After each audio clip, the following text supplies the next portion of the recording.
Hey, it's Clay, and this will be a video chart on ticker symbol VRRB. We will take a look at the 30-minute time frame.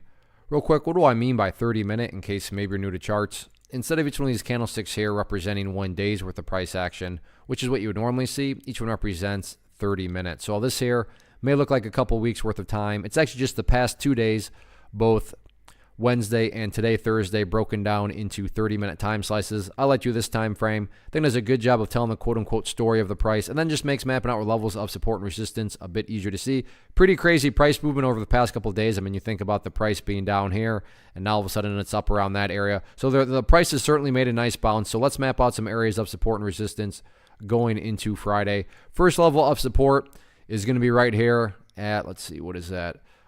The $8 mark, and nothing fancy behind that other than the fact that that's essentially the lowest it went today. You know, the price got the gap up, and you can see it has some history right around that area. And then, in fact, even if you look back to Wednesday, you can see there's some history right there of acting as support. So the moral of the story here is there's quite a bit of past history and price congestion right around that $8 mark, give or take, a few cents. So that's going to be that initial level of support going into Friday.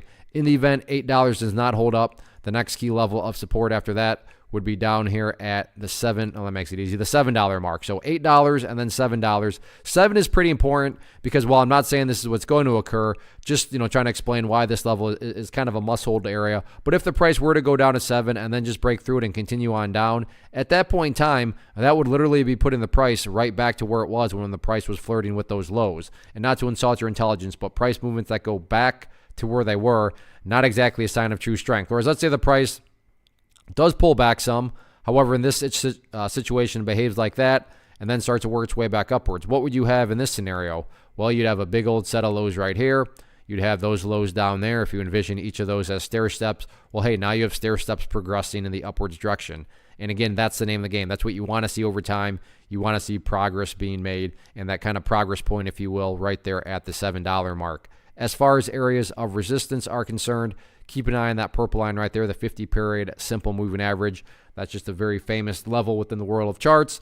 And even if you have a surface deep understanding, I'm sure you've heard of that, and you know that when the prices below it, that level does tend to act as resistance. But all in all, nice recovery from those lows. The price is working on chipping away and building some higher bases. So we'll see how this one closes out the week on Friday.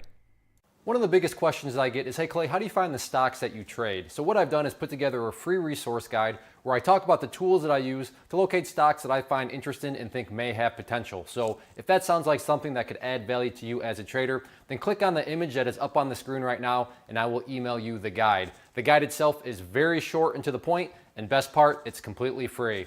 Thanks for watching the video. Let me know if you have any questions.